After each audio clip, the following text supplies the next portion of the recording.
Alrighty, welcome back to Cinema Pursuit, where in the pursuit of cinema, we talk about our favorite movies. Today, we've got the 2015 Ryan Coogler directed legacy sequel to the Rocky movies that spawned a great trilogy. We're talking about Creed today. We also have returning to the pod Bilal, who we had on for game night. Say what's up, man. How's everything? Everything's good. If you want to find me on TikTok, I'm MBK the Action Guy. Love action movies. That's my niche. Been getting into martial arts movies mainly because martial arts film freak is giving He's the man. fantastic. Yeah, He's he's the the man. best. If Yeah, y'all don't know yeah, who martial arts film freak is, this man is awesome. yeah. He always has the juice. And Yeah. he like the sincerity he has for action movies is something that I love. Actually, I gotta get him on the pod. You saying that? I Yeah, just want for to talk to sure, him. Now I man. just want to Yeah, talk to him now, yeah, man. But we're talking about Creed today. I'm gonna get right into it. What are your memories for this movie? Because this is a special movie to me. Well, my first memory of this movie is, well, I watched Black Panther. That's the first Ryan Coogler, my B. Jordan movie I saw, and just fall in love with the world building that he built for that movie, and the themes being what type of king you want to be, and themes of Black culture was so mind blowing in that film, and made me super curious about Ryan Coogler and Michael B. Jordan's legacy. So I checked out Creed because I saw it streaming on Netflix and was absolutely mind blown for that film as well because it's not just a boxing movie. It's about discipline, proving to yourself that you want to do what you want to do, and the fight scenes makes you feel every single punch and hit in such a realistic feeling and so focused on the fighting over the audience, which I absolutely adore and love about this movie. But it also brought me into boxing, and I even got a boxing bag because Creed, and I just been punching the bag like crazy. Sometimes made my knuckles bleed, to be honest. So yeah, This man, you trying to be yeah, one of the mans. You trying to be getting them punches and yeah, I don't know. punches. I love Bruce Lee. I love Enter the Dragon. That's it's such a culture of like Hong Yeah, for Kong movies, sure. Bruce Lee movies, Jackie Chan's movies. Obviously, we were just talking about Donnie Yen. There's a whole culture Dan of Yang, action yeah, movies that throw it to like Chad Stahelski, like late '90s. There's a lot of guys that were doing stunts. They're like, "Yo, this yeah. stuff in Hong Kong, bro, they doing something else. All this stuff that's been there for so long that people didn't know about. Now they know about it." Yeah, So, I, I mean, don't be forgetting about like John Woo stuff, like Hard oh, of course, Boil and bro, Better Tomorrow and The Killer, all banger movies by the John Woo. killer, the Chinese one, not the remake that Yeah, he yeah, did.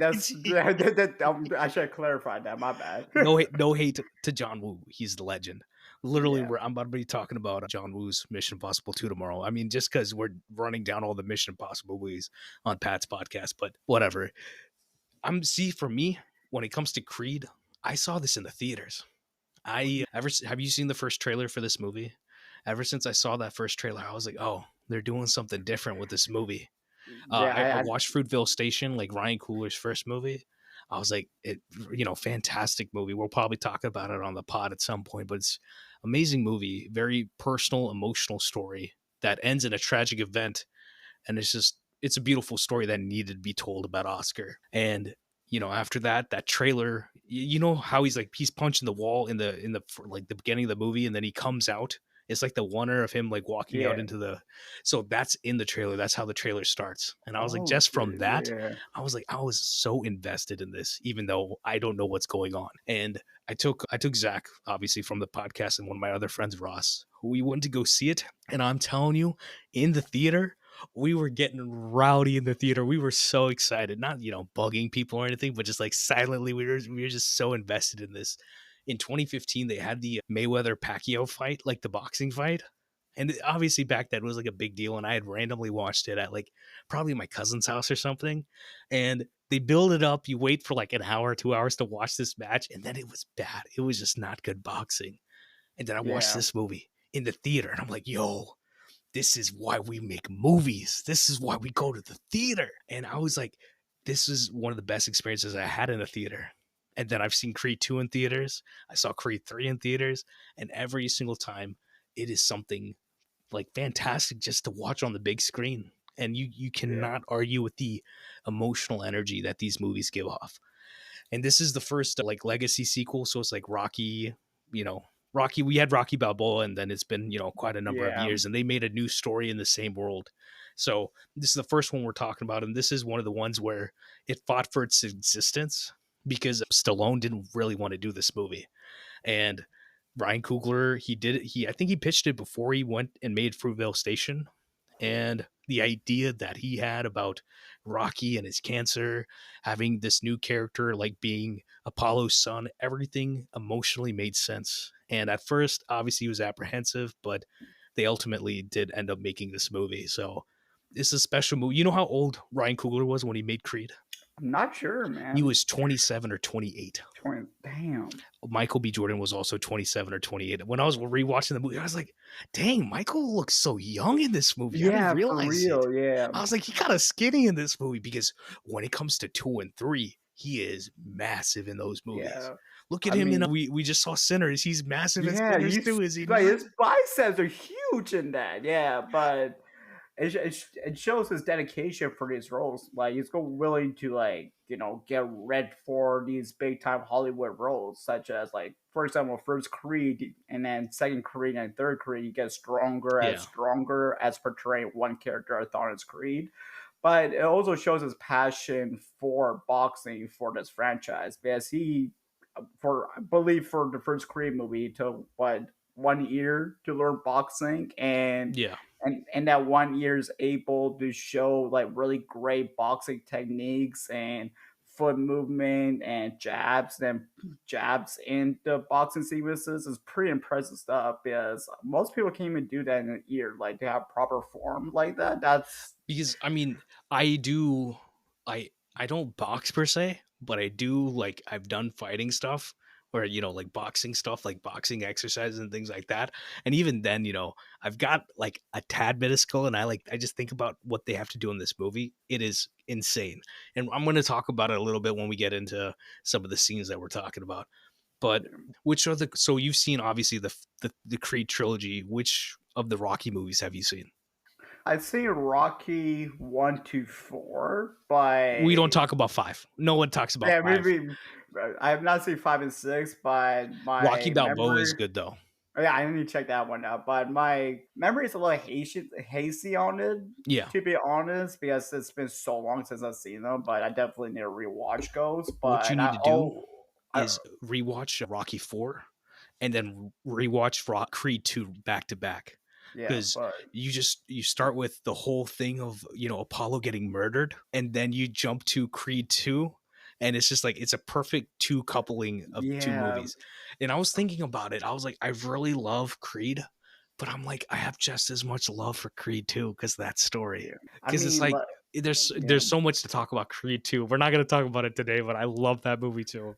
Oh, honestly, like Creed 2 hits more different, especially with Carl Weathers passing away. Like these movies hit so much more emotionally because Carl Weathers was Apollo Creed and he was a fantastic actor outside of the franchise and a great human being. So And we're a director. watching Did you ever and watch direct. The Mandalorian? He directed his own episode, at least one, if not two episodes on The Mandalorian. Oh, really? Yeah, yeah. Yeah, yeah, that's I've sick. always been a fan of Carl Weathers.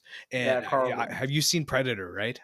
Oh yeah, Saint Predator. Yeah, yeah, Predator, throw it to Happy Gilmore where he's with the wooden hand. He is yeah, yeah, hilarious yeah. to that.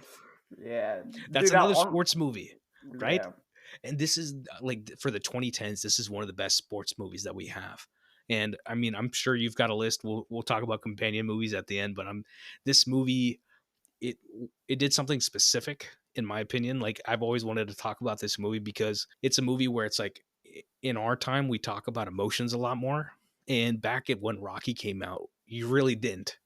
And Rocky is ultimately a love story, and this movie is also a love story, but it's about the emotions that created like Donnie Adonis is dealing with, and the relationship with Stallone with Rocky, and then the relationship he has with his father. So it's like it's a lot more going on, and it's something where we can only do it today because Cooler he throws in the music, you have the culture because like the culture clash between Rocky and like Adonis is very different, right? Yeah, The way because it's like, hey, Unc, like who's Unc? You talking to me, bro?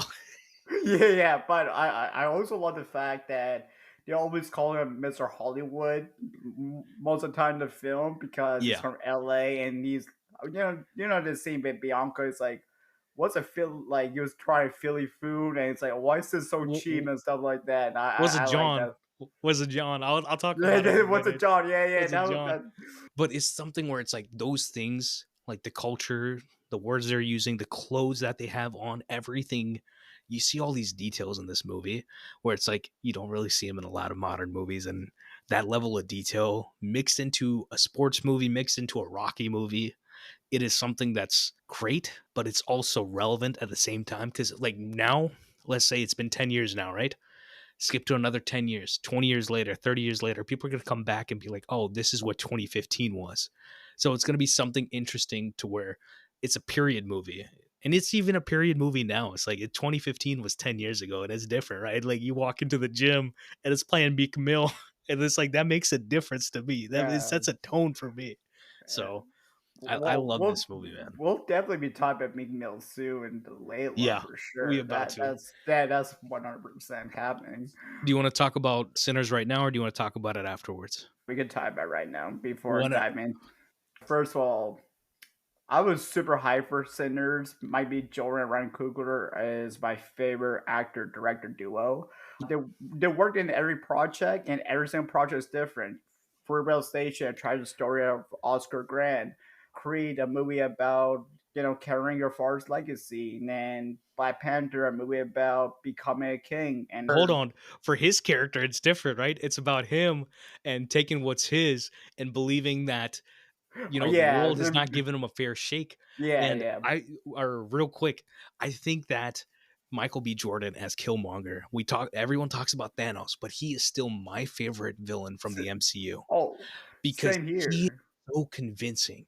You believe what he's saying. You believe the emotions and the way that Kugler treats his character with kindness. The fact that we see that his father is murdered by his own brother for a betrayal, and then he Yeah, leaves his nephew to fend for himself. Like, how heartless are you, right? And my favorite part of Chadwick's performance in Black Panther is when he's like in the realm, like the purple realm, and he's arguing with his ancestors, like, "How could you do this?" And it's like you see yeah, the anger there, and it's rightful anger that this is not how you're supposed to treat family. This is not how you're supposed to treat our people. And yeah, exactly.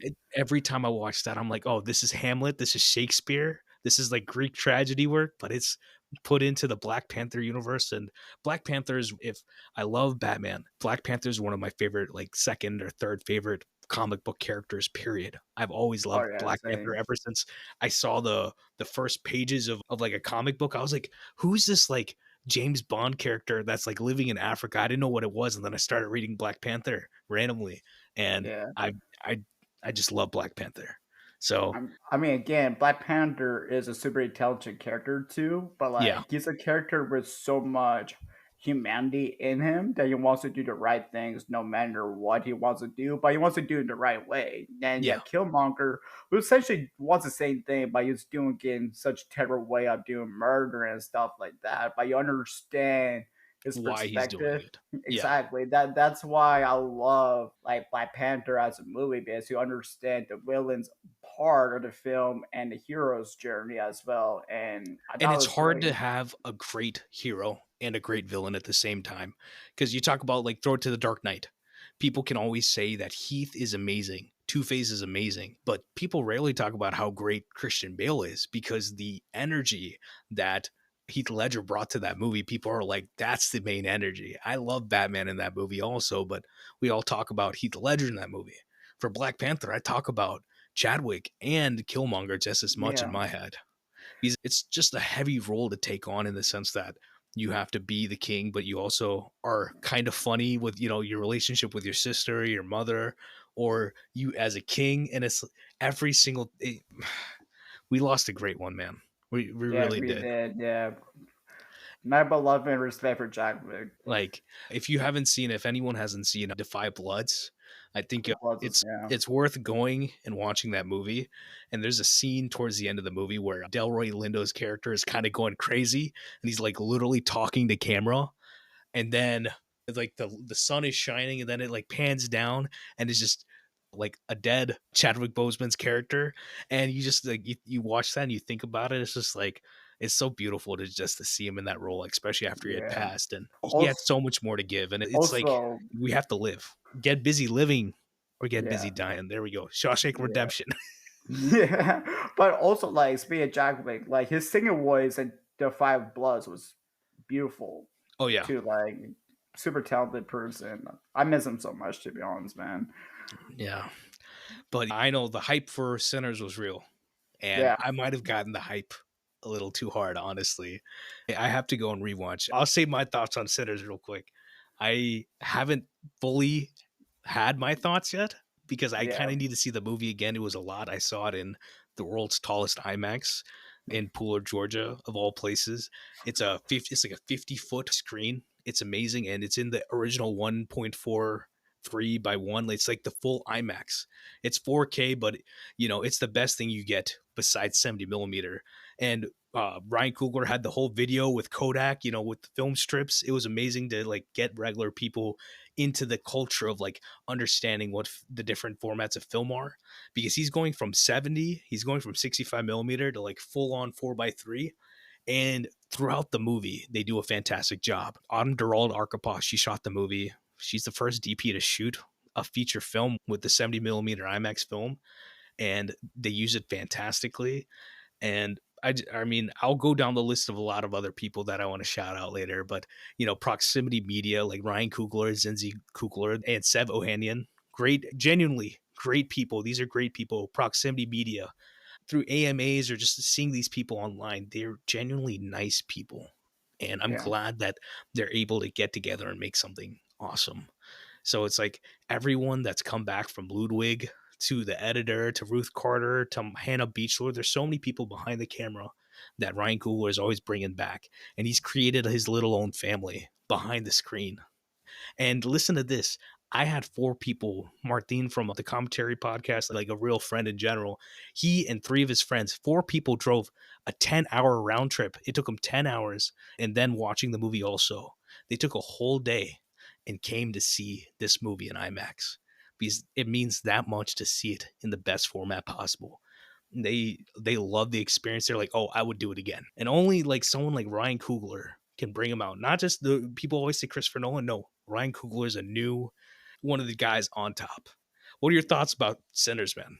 Sinners. I absolutely loved it. First of all, I love the fact that Ryan Coogler researched so much about blues music and brought that homage to the film. And it's such a big part of the movie is the music, because the music brought this evilness being the vampires. And speaking of the vampire action, this movie is fantastic all around. Seeing Michael Jordan showcase his range as an actor playing 2 different characters was so beautiful. I love every time they interact with each other. I'm gonna be very vague about it because I don't want to talk about the characters too much. I want people to go in blind and see the Yeah, differences between the characters, especially the fact that I didn't even watch the trailer for. Well, I did watch the trailer, but I didn't remember the trailer that much. they Really, showed too much in the trailers. I ain't even gonna lie. They yeah. showed Not too gonna much. lie, exactly. That's why I'm trying to be vague. But I also love the aspect ratio that it kind of like zooms in certain scenes that I love when I was watching IMAX, especially during the Yeah, it'll third go from act. the Yeah, 65 millimeter, and then it'll go to the 70 millimeter IMAX, which I mean, depending on where you are, it might be the full IMAX, it might not be, it might be a little bit cut off, but it's like it is a vast difference of watching a movie in 4:3, like in 1.43 by 1, compared to like just a regular theater. Even though if you watch it in a regular theater, it is still a fantastic movie. oh The yeah, sound, like every time I listen to a Ludwig movie, it just blows my mind. And the yeah, amount of music in this movie, you're talking about blues music, it is insane how much music is in this movie. And yeah. great music. I mean, speaking of music, I'm gonna give a shout out to Miles Cadden. This is his Amazing. first act, amazing performance, outstanding, beautiful singing voice, had the acting chops, the emotional elements are there. For a first time acting role, he did a perfect job, and that guy got so much talent. I'm super excited to see what he does in the future. Hopefully, he gets more roles in the future for sure, man. I'll give the love right now. This cast: Michael B. Jordan, Haley Steinfeld, amazing. Miles Kenton, amazing. Wunmi Mosaku, who plays, I think it's Smokes, essentially his girlfriend, wife, amazing. Delroy Lindo playing a drunk in this movie. He's one of my favorite actors. He's amazing in this. Omar Benson Miller, who's playing the big guy at the door. I love Yeah. that guy. I don't know if you've seen Ballers or if you've seen. He has like 5 minutes in Transformers, like the 2007 movie. He's Oh hilarious. yeah, yeah. The Asian woman in the movie, Aline Julie, She was fantastic in the she movie. was on Babylon, right? Yeah, she's in Babylon. She's Yeah, yeah. amazing actress. And another amazing actor playing the villain, Jack O'Connell. Genuinely, like I've been a fan since 71, since 2014. There's a movie called Yeah. 71.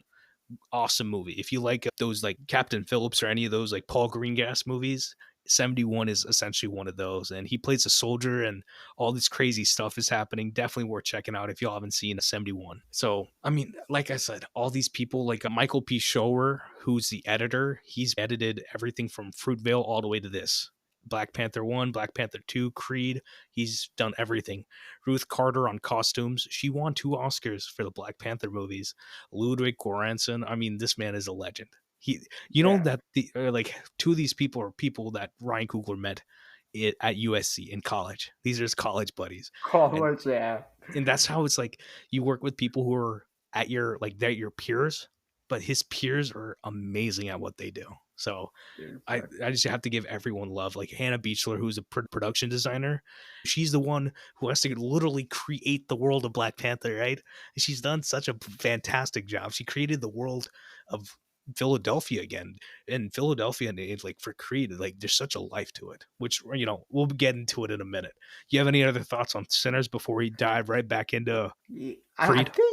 think that's it for Sinners. I don't want to talk about it too much because I want people to experience this movie with like Go see it low in the knowledge. theaters. Exactly. Don't this movie. Okay, was the movie scary for you?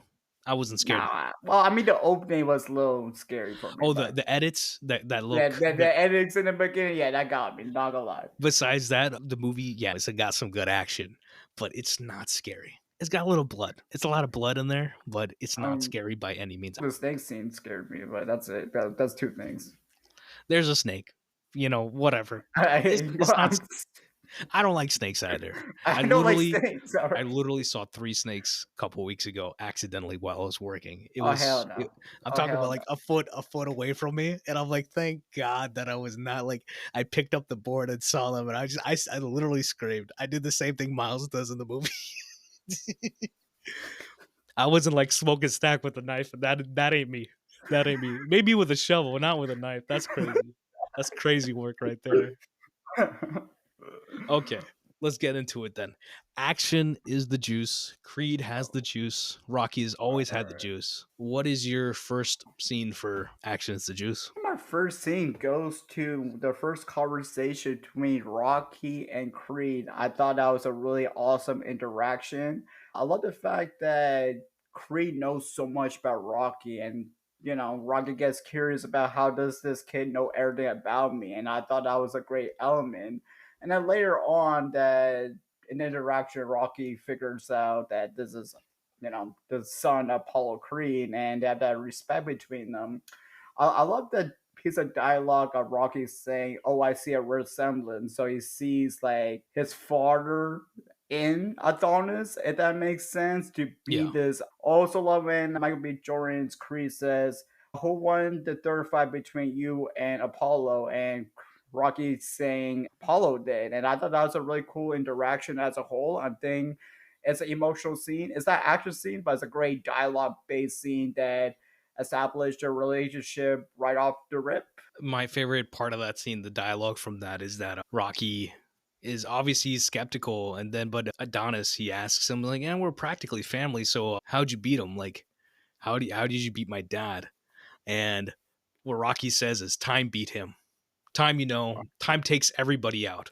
It's Yeah, undefeated." And obviously Rocky's guilty of kind of not being there after Creed died, after Apollo died. yeah, by And not putting the towel up. Yep.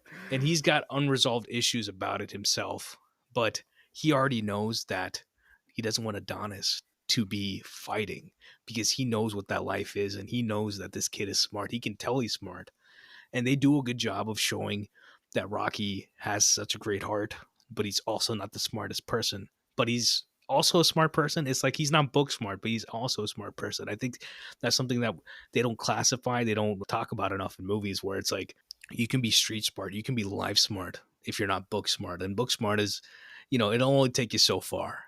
And I mean, we all need a mix of everything to be living a life. You Exactly. can't just be analytical. You also need to be emotional. You need everything coming in and enacting within you. So that scene, I do love that scene because it's like Rocky getting a little caught off guard, but it's a starting of a good relationship. Yeah, for sure. And like essentially to me, I think Rocky's basically a father figure to Adonis. To Yeah, me at least. that's exactly what it is. And the thing is that Ryan Coogler, he wanted to explore like Mike Tyson and his coach. It was like the difference between the two was night and day. And even though they look like they would not get along, Tyson always kind of leaned on him. And that's kind of how these relationships are when it comes to boxing, that you kind of lean on your coach and vice versa. And what they do with this movie is they bridge the old together with the new, like literally together. And it's obviously like throughout the movie we see differences between them, but those differences come together and they become a family out of like different, it doesn't matter how different they are, they're fundamentally still boxers. They're still invested in trying to prove themselves in one way or another. The Rocky is essentially like Luke Skywalker in The Last Jedi. He's not the person you remember. He's kind of lost himself, and Creed helps him, Adonis helps him find himself Yeah. again. And that's a beautiful thing to have started and show in this movie. Yeah. And it progresses a little bit into the next movie also. Yeah. Yeah, that's exactly why I love the first interaction so much because like you said, it just establishes your beginning of like a familyhood between the two characters. And I think my second scene got me the first fight of Adonis Creed So the one in Mexico or the one in and in Mezco because okay. establishes him as a great fighter off rip. Because especially when in the beginning you see Adonis fighting like punching a brick wall, right? And it Yeah. seems like he's like focused, he's like has that dedication, he's Oh, that he's killer. He has locked that, in. he's He's locked in. locked You got to in. and then that fight comes and you see like how quickly it destroys the person and it shows how fantastic a fighter he is. And then You know later what the on, detail is? You know what yeah, sells it for me? They have everything, the shot coming in and we're seeing it pretty much in real time go out. yeah. But my favorite detail is that he punches the guy, he knocks him out. And then what he does, like this is Michael B. Jordan's acting. He pulls off his glove with his mouth. The count is not done. The count is going. He's already blown off his glove. He's already Yeah, yeah, done. yeah, He yeah. already knows that he won the fight. And that's how Yeah. you know he's secure within it. It's the little details. And that's like Michael, or maybe it's Ryan, or maybe them together. They thought of this little detail and it adds a depth. It sells the moment. I mean, it could be improv too. Definitely. It feels like it is because it's genius. This is what actors are great Yeah, for. And this is why Michael B. Jordan is one of our great yeah. actors. And like he left like after that moment, he left his job. Like was it like a financial job that he had? Probably. Yeah. Probably. It looks like a It's a nine financial. to five. It's a 9 to 5, and he got promotion to assistant manager. It's like, nah, I don't want to do this. I want to be a boxer. I'm dipping, and you have that heartfelt scene between his mom and that moment that his mom doesn't want him to be a fighter because you know what happened to Apollo Creed, and I just like that moment because she saw Apollo not able to walk up the stairs and all that jazz. So she doesn't want that life for Adonis. So I love how caring that they made these characters in this movie as well. All the supporting characters in this movie have depth. No one is left on the sidelines. Everyone, meaning that his mother and then Bianca, they're supporting actors, but they're not characters. The characters themselves are all fleshed out. And by the end of the movie, you see them watching the fight and they're fully invested. You see his mom just like, oh, she's going bar for bar. She's worried about him. She's so excited when he's putting on the beating at the end in the last fight of the movie. So it's great details that they're putting just slowly through. And this is how you do the big filmmaking, but also have that like emotional stand there because this stuff is not easy to do, but he does it so well. And he's a like Ryan Coogler is a co-writer on this movie, and it definitely made a difference. Yeah, for sure. And I think I'll go to my last scene then. Yeah, I think my last scene is that one shot fight scene. I thought that The was Sparino perfect. fight. The Sprino fight. First of all, in boxing, you're focused on your opponent. And I love the fact that there's not a lot of dialogue. There's music a little bit, but it's mostly silent, which I like. And I love the camera work is focused on the fighters. It moves around where the punches are going because you feel every single punch and you feel every single dodge Adonis and see how locked in he is. And I love before the knockout, it camera goes to Rocky yelling at Adonis to get the win and eventually gets a knockout. So I just love that whole experience that brings you into the fight when, having focus on the boxing, not the Yeah. audience, not music, the punches and the silence. And I think that's just a perfect way. But you hear the audience, you do hear Bianca yelling in there a little bit. You do Yeah. hear Rocky in there yelling a couple things to Adonis throughout it. But it just feels like if you're watching this in a theater, it feels like the greatest experience possible. You feel like you're there with him. Yeah. And Well, one of the crazy things, so do you know how they shot this? How many takes or how many different shots did they put together for this? Do you know? 5 to 10. This is all one shot. This That's is all not one shot. so Marcy Alberti, she's the DP for this movie. And she's like, yeah, people think that we didn't do this for real. They think we did these digital cuts. She's like, nah, the Sparino fight, we did this for real. They did this 13 times, and the 11th take is the one that's in the movie. And the genius of this really is that you feel the narrative of the fight being told and is being told in real time. And it's not like it's just like you're seeing a wides and it's like a oneer. It's like you feel the narrative of the fight itself happening as you're watching it. And Yeah. that is not an easy thing to do. It took so much planning for them to get this done. And the execution obviously took incredible amount of detail. And it's Ben Seminoff. He was the Steadicam operator on this, and he is the one sitting there going, turn the camera around and like catching every single moment. Obviously, the Yeah, yeah. focus puller is going crazy on this, but they do such a great job at capturing that energy. I'm sure after they finish, they're like, "Oh my god, this is so hard to do." But they watch that shot and they're just like, "Yes, we did something special with this movie." And this is obviously one of the like what other movie has done this? Like throw it back to Raging Bull. There's so many boxing movies that have done great work, but this is unique. You throw it to Creed 2. Everything they do visually is unique. Throw it to Creed 3 and you got anime stuff going on and I'm Yeah, just like exactly. Yeah, it's yeah. like everyone has done something unique when it comes to the But visuals. So, big up to the Sparino fight, man.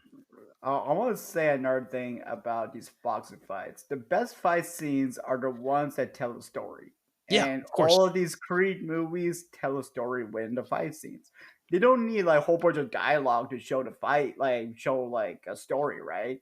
What do you think There's action scenes are? stories to me. The good action tells stories. You know the fight. So in John Wick Chapter 2, when a Common comes out of nowhere, when they're in Italy, when they're in Rome, Oh yeah, and yeah. he's chasing him down the street, right? You can tell that this man is out for revenge. John Wick is trying to escape and get back to the Continental Hotel. And it's just like that fight has a whole story within it because these two have a past also within all that. And they explore it within that fight. And it's like, oh, we finally have someone that is just as good at the job as John Wick is. And then the only way to get them to stop is that the rules. And it's like you see the different little details of like, oh, he Yeah. follows the rules, but he's also pissed just like John. And those are details that you want to have in anything. And it's like movies, when you have action scenes, when you have music scenes, like dancing scenes, they're all supposed to tell story. So it's Yeah. like if you're not telling story at every point of your movie, I mean, that's the whole point. Tell your stories and fights. That's just the bare basic of like what we want as audiences. That's what you should be doing as, artists. So that's true, man. Yeah. Also, I love the raid movies. Yeah, of There's some course. where every single action scene there tells the story of Roma. Like his main mission, The but the first first. Raid, a 2011 movie by Gareth Evans. He has Havoc coming out on Oh Netflix. yeah, but This should be out before that, August, April 25th. If you haven't seen Havoc, or if it's already out, you should definitely go and watch it. It shouldn't be on Netflix. I would love to go pay and see the movie in the big screen because he makes big screen movies. But you know, Netflix, Yeah. we'll make it work. For sure, but like I want to say, like his prime objective, yes, he's this rookie cop, but his main goal is to get his brother out of this crime world, and every fight scene is a story of him. But the storytelling in the raid is very subtle. There's a point when Rama is completely injured, and like he's thinking about his wife and his pregnant wife, and his kid essentially, and that is his motivation to keep fighting. Like that's Yeah. like a visual representation that I love. But like it doesn't have to tell you a full dialogue of storytelling, but you could do like a little subtle thing about a character to make the story pop out more. And I think Yeah, it's great visual storytelling, it's great editing. It's yeah, just everything about filmmaking working properly when you're using the visuals and every other tool in the tool bag to tell the story. yeah, So, Sparino fight was one of mine, but the first one, my first scene is pretty much the same as yours for Action as the Juice, except it's the other end.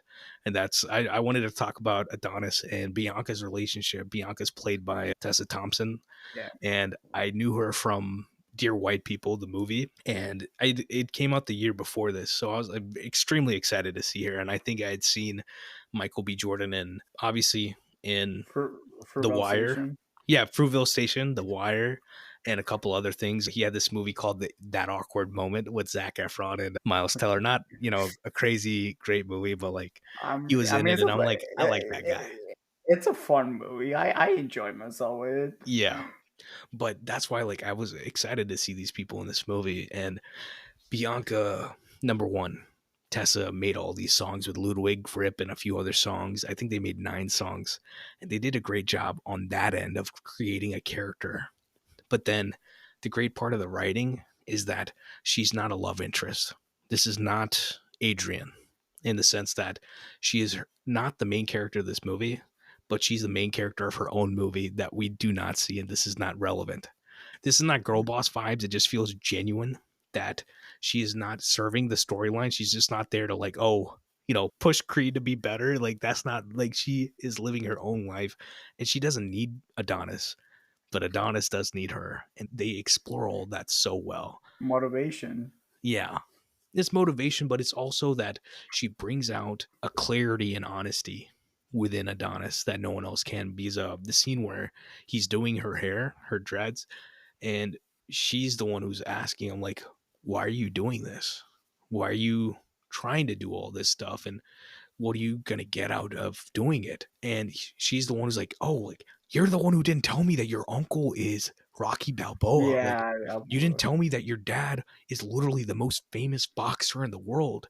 If you were lying to me, why am I gonna be with you? This is not worth my time. And that is authentic. It shows something about her character, about her morals for herself, her protecting herself.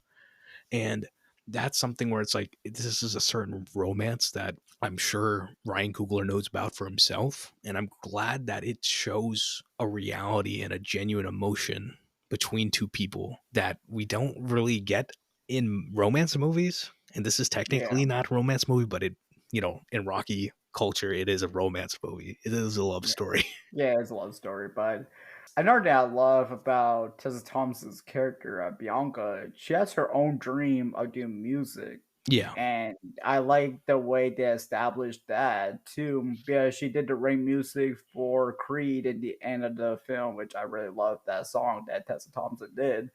But it brings this emotional core because she has a hearing issue too, right? And Yeah. then she still wants to do this dream, even though she has like obstacle that she has to overcome, and it's something that she has to fight through to get to do her dream of music. So like it's always about fighting. Like Rocky had to fight cancer in this movie. Adonis has to Or fight to prove. we about to get into that real quick in a minute, but Yeah, but like I'm but talking yeah, about like I'm just talking about like supporting characters. Each one has to fight for something to get somewhere. You know what I'm yeah. saying? Because it's like ultimately the movie like Creed is about, it's about the love that he has with Rocky. It's the love that he has with Bianca. It's the love that he has with his mom. It's the love that Creed has for Apollo, that Adonis has for his father, even though his father's not there. And it's like where he's always considering the love that he has in his life, and the love that he has leads him to something better. And the whole movie is him spending time that he has these emotions about love, about the things that have happened in his life, and he is brought to an honesty, a clarity about his life, and a meaning for his life through the movie. And that is the journey that we see him on. And it's but the whole like the moment where we see it happen is when he gets punched at the end, right? The slow-mo shot, which Oh I'll yeah, talk about in just a second. But it's like those scenes, they sell you so great. Like the speak, emotions are just fantastic. speaking of which, I'm pretty sure Don. I mean, might be Jordan actually got knocked out for that scene. Yeah. Did he? Yeah, one. So I want to talk about my last scene for Action is the Juice, which is I ain't gonna cry doing this, but I definitely cried when I watched the movie in 2015. I cried when I watched it again. Is Rocky giving up? It's a scene in the locker room where he comes in, he puts the little pamphlets, he hangs up his jacket, he goes outside, does training. Adonis comes back and finds the pamphlets in his pocket for, non-Hodgkin's lymphoma and cancer. Rocky comes in and he asks, like, when are you starting treatment? And Rocky's like, I'm not doing no chemotherapy. Adonis is Yeah, like, if you don't jump on bro. this quick, you're going to end up dying. He's like, I know. And Donnie's like, are you all right with that? Like, man, give me the keys. I will, like, you're acting crazy. I will drive you to the hospital right now. And my favorite part is the acting that Stallone does, is that if I could take everything that was good and put it in a bowl or something and say, hey, I would like one more day with my wife, I do it. I die a happy man right there. And it's like Yeah, you see, there's so much, like I'm getting goosebumps just even thinking yeah. about it. I'm tearing And up a it's like little bit. my problem is that not getting personal, but not crazy personal, but this is something that Coogler was dealing with his own father. Not maybe in this sense, but his father did have cancer, and I've after 10 years dealt with people in my family who do have it too, and you're left with a confrontation of mortality. And it's like yeah, I'm trying not to cry right now. It's like Okay, you see bro. some of the strongest people in your lives. You watch Creed, you watch all these Rocky movies, and you see everything that Rocky has been through. And it's the strong people in your life. You're like, to see them almost give up, it breaks your heart. And one of the greatest things about this movie is the reality is that even the strongest person can break, and the people who bring him back is your family. And Adonis becomes Rocky's Yeah, family. Truly, this is his uncle, because he doesn't give up on him, and Rocky doesn't give up on him either. And they fight together, right? And that we are resilient because we have people in our lives that help us fight it, and we get through these challenges together. We will always be stronger together than be strong alone. And that's the whole point of this movie, is that he finds Rocky. Rocky finds him. Bianca finds Adonis, and Adonis finds Bianca, and they're like a new family together. And there's something beautiful about that, something genuinely emotional about that. And, and I didn't see this energy in Sinners, and I don't expected to see it in Sinners. We get it a bit in Black Panther. Black Panther's extremely emotional to me too. But what Ryan Coogler does with this stuff matters. It genuinely matters. And these are yeah, things where these are authentic memories, authentic emotions that we have in our lives that are being put on screen. And I'm grateful to see that we have this. And we see another level of Rocky where he almost gave up, but he kept fighting and he beat cancer too. So, yeah. and people can say it's corny or whatever. It does not matter Uh, to me, I, because like I, the energy of this is something that you cannot fight with. And people will say, "Oh, this is just a movie." No, don't this like is get out of life. here with that. Get out of here with that. We watch movies. Sometimes movies get real for us, and this is They're always something like real to me. Like yeah, even if it's like we Ryan Coogler made a movie about vampires. But you're telling me that there's a scene in that movie where they explore the history of music, and there's this, the scene I'm talking about in the yeah, middle, right? And it's like one of the best scenes of 2025. And it's a reminder that of wherever we come from, the culture we came from, the culture that we're going to, and that there's a latitude between it all, that our music possesses a reflection of our lives. And that is another avenue of art, right? You know, Exactly. just for yourself, you make music yourself, that this stuff matters because it's a reflection of our time. It's a reflection of our thoughts. It's a reflection of who we are as people. And me and Zach were talking about it recently. We always talk about it, that movies are politics. Like, it's not the politics that you see outside, it's the politics of humanity, that my beliefs, my morals, my values should be reflected upon in what I'm writing. So, Exactly. I mean, like music, like writing lyrics is a way of therapy. I just put my thoughts out yeah, into lyrics and then I record it. And I want to see people see that part of art, right? Like do something real with it, nothing that isn't, like Lil Pump. I don't want Lil Pump, we don't want that. We want real, like we want Kendrick Lamar. Kendrick Lamar is one of our great artists of our time period. It's full stop. And people have given him his credit in our day, which, people will say he's like this artist or this artist. Kendrick, Ryan Yeah, Coogler, they're one of ones. Kendrick Lamar is not Nas. He's not Tupac. He's not anybody else. Ryan Coogler is not Spike Lee. He is not Spielberg. He's not somebody else. Ryan Coogler is Ryan Coogler, you know, yeah, and everyone is a one of one. Kendrick Lamar is a true one of one. And yeah, it's like, you see that this man literally just did the Super Bowl. People don't realize this man didn't even go into his catalog, really. He might have yeah. done Humble, but that's about it. He did all the stars. He did a couple random Exactly. songs. And Well, real quick, Ryan Coogler was talking about it. He's like, yeah, we just needed Kendrick and Dave Free. We're like, oh, can you do like one song for us? And like 2 or 3 weeks later, they're like, oh yeah, come through, let's listen. And they made a whole album. And obviously we hear the whole album. And the music from the Black Panther album yeah, is exactly. awesome. Yeah, It's it's very it's a lively. banger. Yeah. Um, Everything from also, Paramedic to, like, King's yeah, Dead to obviously All the Stars. That's the one people like, but I the love old everything stars. else too. For real though. Production value for Oh, this movie, Jesus man. I'm throwing it right into you. That the most impressive part of this movie, whether, speaking of all the great artists, whether it's a shot, scene, moment, aspect of this movie where it feels like everything was left on screen, nothing is on the sideline.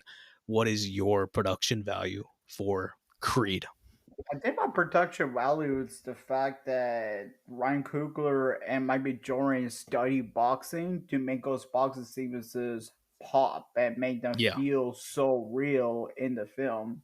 That makes you worry about Adonis Creed because it makes it feel like an actual fight. And you're like, oh no, I'm rooting for his character. He's getting punched. I feel the anxiety of that because how realistic it feels and the emotions that might be Jordan packs into it. So I But thought, it's like they studied the boxing, but they also studied boxing filmmaking, yeah, because it's like, throw it to Michael Mann with Ali. I already talked about Martin Scorsese, Raging Bull. There's a bunch of other boxing movies out there. Cinderella, man, Ron Howard. They've made them throughout the time, but it's like everyone has a different take on boxing, and they made their own distinct take with it with Creed.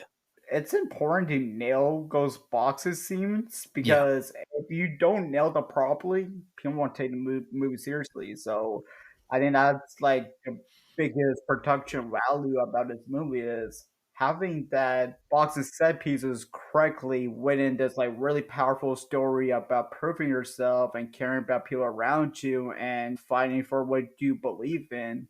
This hits more different because they nailed that one aspect in the boxing set pieces. 100%. Well, what's your production value? So for me, for production value, it's got to be the moment that I was talking about. It's the moment where Michael B. Jordan, Adonis Creed, this man gets punched at the end of the movie, and it goes into slow mo. And behind the camera, Marcy Alberti, amazing work in this movie. Just overall, there's an authenticity to lighting of this movie. Obviously, this movie demands to be seen on the big screen, but at the end of the movie, they use this. I think it's the only digital camera they use in this movie. Is they use a Phantom, like a slow-mo camera, and they did get that shot of him actually getting punched, and that is a real shot of him getting punched. But the great part about that is the editing, and they cut back to everything through the movie, right? That he's trying to figure out that who I am as a person, where my place is within my legacy, with my father, my relationship with everybody. And the way they edit that, and then he just comes back to life, you feel the entire emotion of the movie right there. And if that moment doesn't work, the rest of the movie doesn't work for me. And there's a line we'll talk about in dialogues. I talked about Hannah Beachler for production design, the costuming, the editing. This movie is fantastic for all that. And but that one moment is my production value moment because you need that moment to be grand for the boxing Yeah. aspect of it, but you also need it to be emotional. And they tackle both aspects of it perfectly. So, Yeah. I mean, every time I rewatch this movie, that scene, like I have to watch the whole movie to get to that scene because the emotional energy of that scene is fantastic. I know people were crying watching this movie. I cried multiple times watching this movie, like just even as a rewatch. That's another great way of showing a visual representation. I love movies that show the story and not tell you the story. And I Yeah, think Creed is one of those movies that shows everything what's going on, and us the audience could like relate to it and understand the perspectives of the character Adonis. yeah, Especially with him not going with the Creed name for majority of the movie. He was going as Johnson because he wanted to do his own way, but to me, it could be him not feeling worthy enough for the Creed name until later on in the film. That's the way I put it together, at least. the point where he becomes ready for it is another piece of visual storytelling is when his mom sends the shorts to him in London. And Yeah, when he picks up the shorts, it's the shorts that Rocky has on. It's the red, white, and blue shorts. And on the front, it says Creed. And on the back, it says Johnson. So it's like his entire legacy is right there. It's encapsulated with these shorts that this is two sides of him. And he's the one who's in the middle, and it's literally like that's who he is as a human, is that he's a Johnson, he's also a Creed, and Adonis is the human in the middle that has fighting to find himself, and he finds himself in this movie. So it's awesome. yeah. We So, go get into dialogues because the dialogues in this movie are fantastic. I think the script is fantastic. I think every time that Coogler gets into some dialogue, he has some compelling work.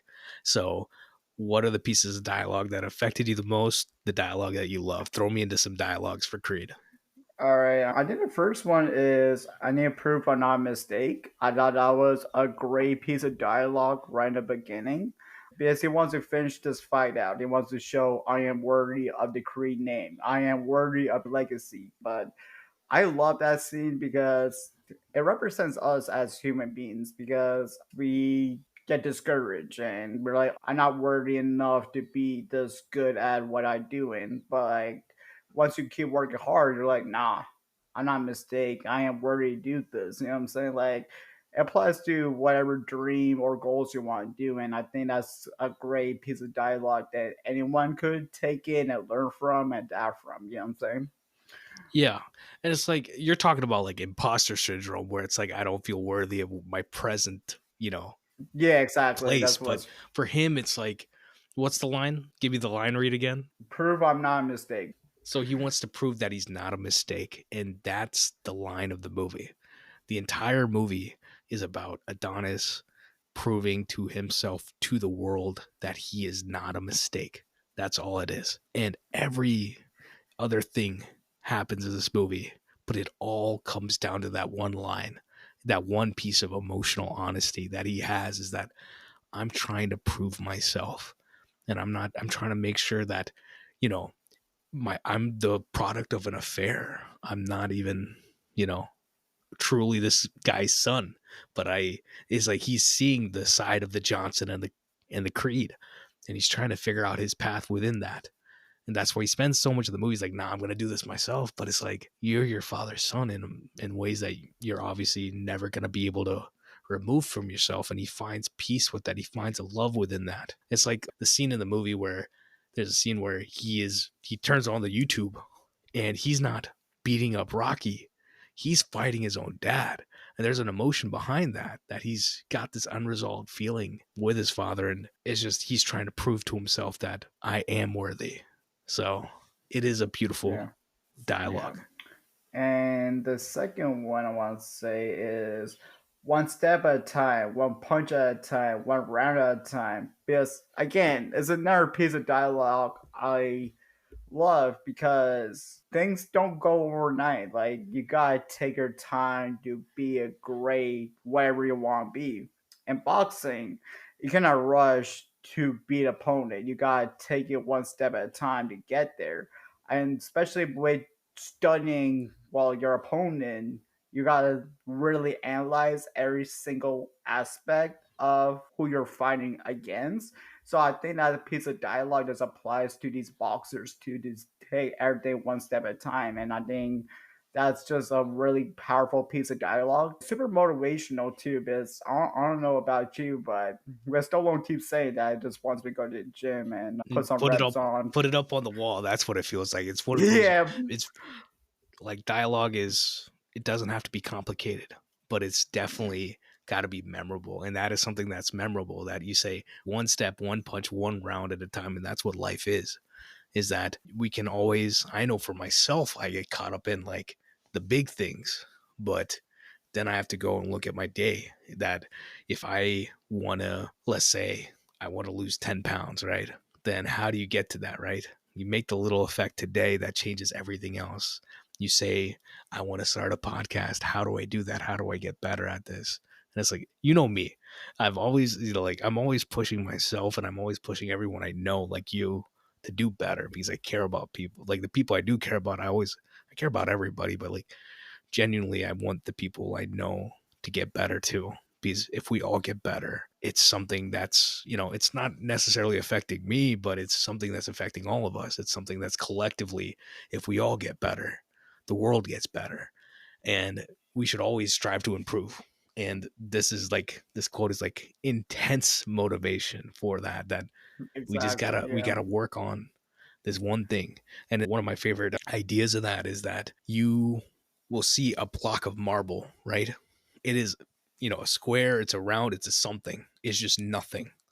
And someone will sit there and have to hammer at it thousands of times, and thousands of hammers will create an image. It'll create a person, it'll create a dragon, it'll create a statue of something where it's yeah, like you have to put in the work to create that life, to create that art. Nothing in this world is, you can't label it as bad action or good action. Action is action. And the judgment of that comes later. It comes after, like, what are you trying to do? It's like, what is your intention behind it? So the intention behind this is that we need to be better, right? So I love this. I love one step, one punch, run around. That's the way we have to live. We have to get through these yeah, days. One of my favorite quotes is from Kung Fu Panda is that, it's like yesterday was history, tomorrow is a mystery, but today is a gift. That's why it's yeah, called the present.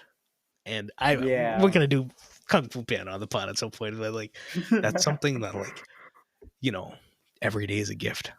And it's like you have to be grateful. And even through the terrible times, we're grateful for the terrible times because that's the only way we're going to value the great times. If everything was just like boring, I have everything, I don't need anything, I have no other needs in the world. What's the point in living, right? Like we have a need to live, we have a need to get better. So we get better one step, one punch, one round at a time. So I'll get right into it then, because I always throw in like my favorite lines when Adonis goes to Rocky. He's like, "Hey, I'm trying to get my hand speed up. Can you write me some drills?" And Donnie's helping them get all the crates of food inside the restaurant, and Rocky's just writing the stuff down. And then Donnie, he takes a photo of it. He's like, "Okay, cool, thanks."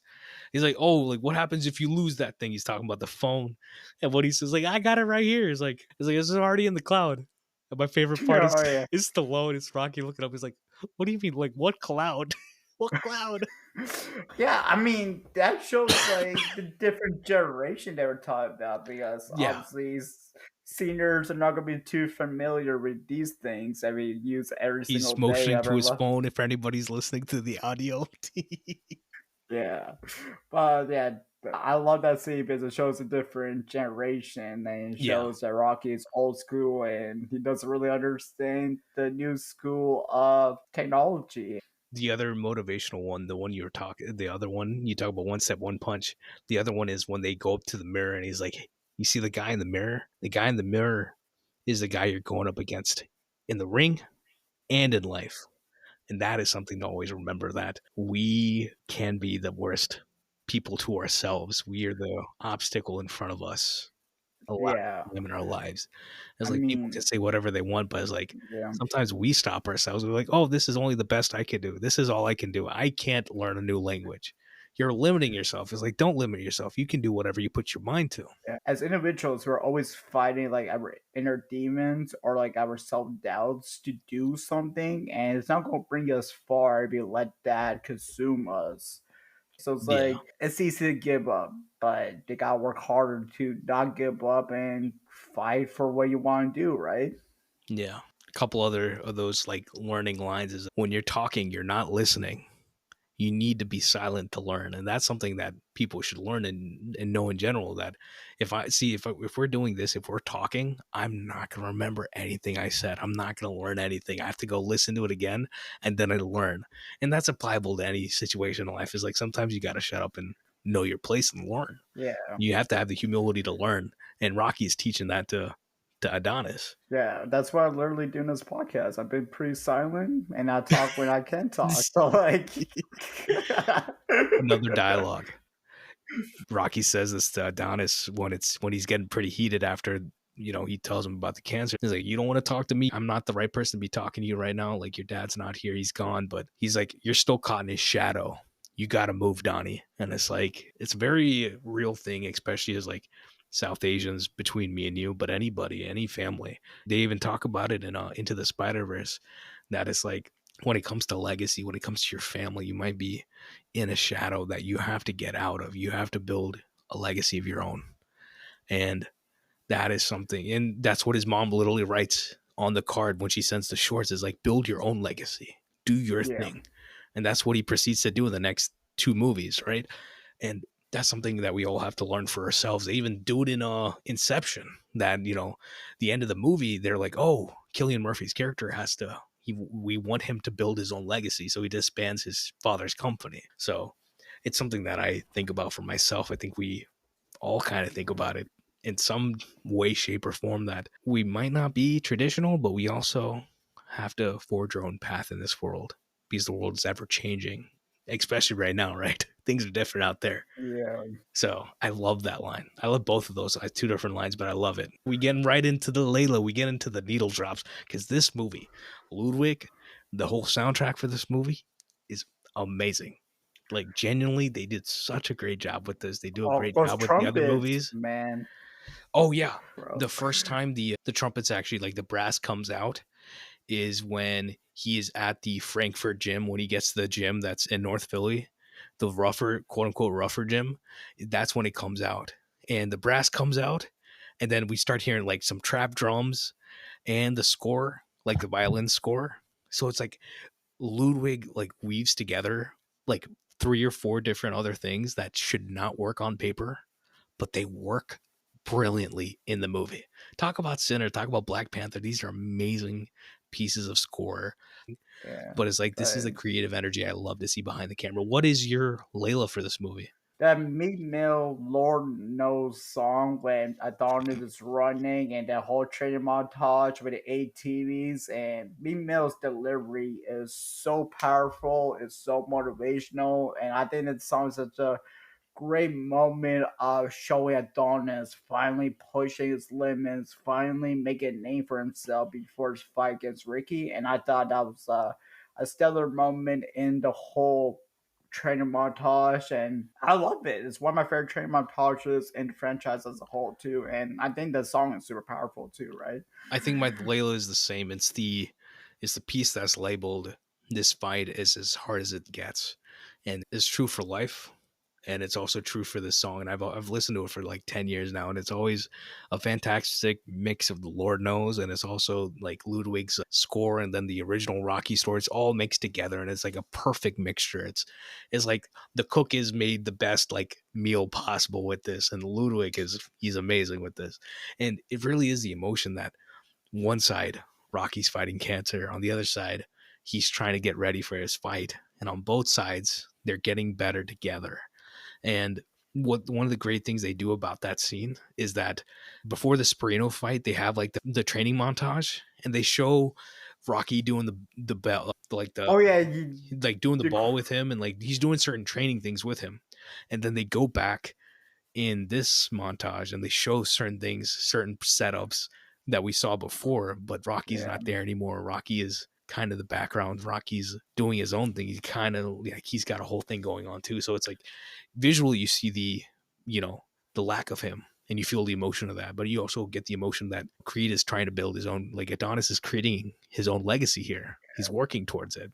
And and it's hard to do these things. yeah, Like I don't know how they put them together, but this one specifically, this is one of my favorite training montages oh, ever. 100%. Also, does the Adonis create you the Rocky pose in the end of the train montage? More or less in the street, he does do it. More or less. Yeah, yeah, yeah.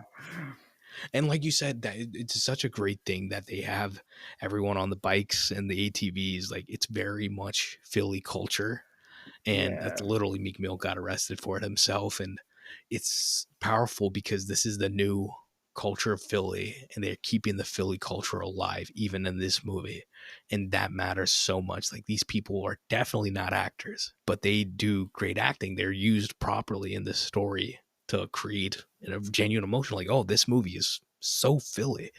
So I hope the people of Philly, felt a great representation from this movie because I yeah. felt like they did a great job with it. But I also love the fact that it brings the whole community together in one Yeah. train montage. And I thought that was another really beautiful aspect that I just want to add on to the conversation that you just brought up about the community of Philly, right? Yeah. And that's the power of music. Ludwig and Ryan, they go on to make Black Panther after this. The music there is insanely great. It is something like you've never heard before. Like Wakanda comes to life because of the music.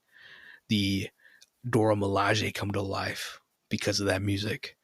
The emotions all come to life because of that music. And Ludwig, he's worked with Childish Gambino. He can do everything from the funk to the orchestral scores to the rap to everything in between. And he does such a great job with it all around. And then the new score with Sinners, with the guitars going crazy. And I'm just like, this is the level of partnership you want in life. This is the level of artistry you want to be in life, where it's like art is not about like, oh, having a style. Ryan Coogler doesn't have a style, and great directors, in my opinion, don't have a style because they're adapting to their movie. They're doing something different every time I see a different director, like a Spielberg or even like a Tony Scott, where they make a different movie and it's just a different vibe, but it's the same person making them, and you can feel that difference. So it's like I'm always excited to see what Ludwig does. So he's Yeah, about to do the score for Odyssey. Excited to see that score, man, because yeah, it's going to be something completely different to this. So yeah. like Tenet sounds different to Oppenheimer. Oppenheimer sounds different to Black Panther. Everything sounds different.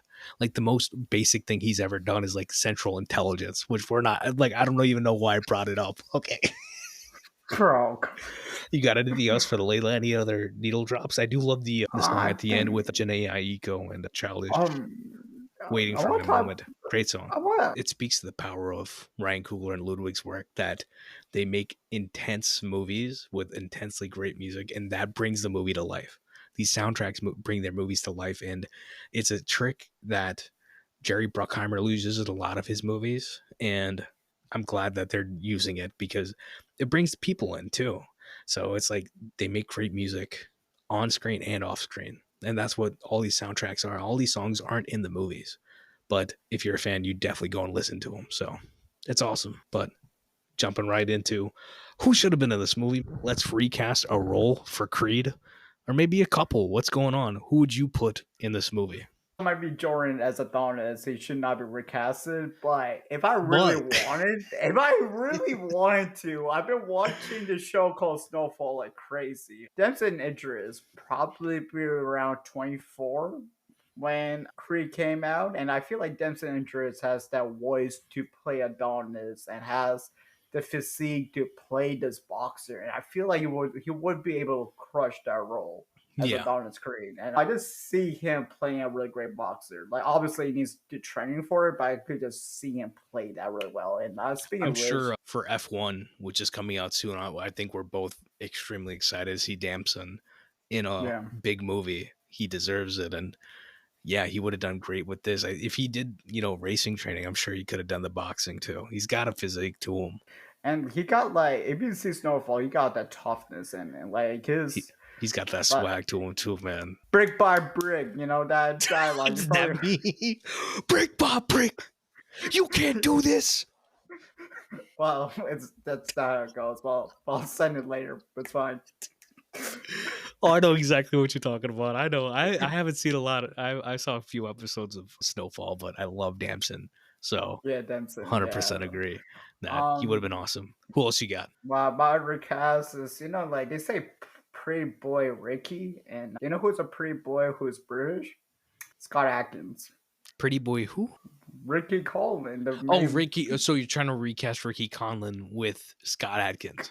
Yeah, because Scott Okay, okay. Atkins. I mean, For anybody who doesn't know Scott Adkins, I don't know, go watch John Wick 4, go watch any other movies, Accident Man 1 and 2. I mean, he's been a lot of stuff. He's always awesome. He throws a lot of kicks, I'll tell you that.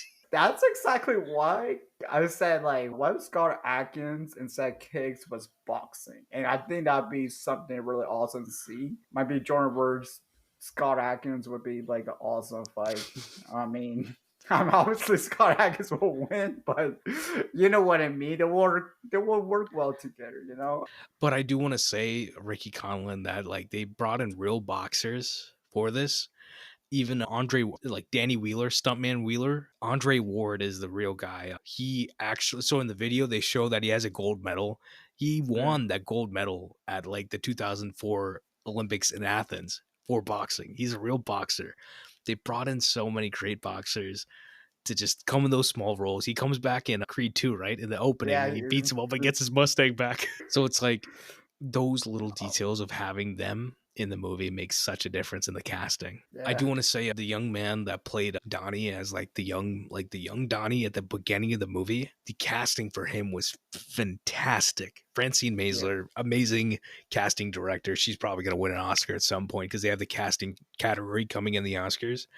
But he, like, just from his face, you can tell that it's like fight or die. That's what it just felt like from his face. He's been through so much, and they sell the emotion of who Adonis is from a young age, just from his face, from his dialogue. Like, he's so good in that one or two scenes that he has. And it's like, then you obviously see the other side of like Phylicia Rashad, like the mother that, even though this was like an infidelity issue, she did the right thing. And after his mom died, she went and took him in to some extent. So, that's obviously something to explore.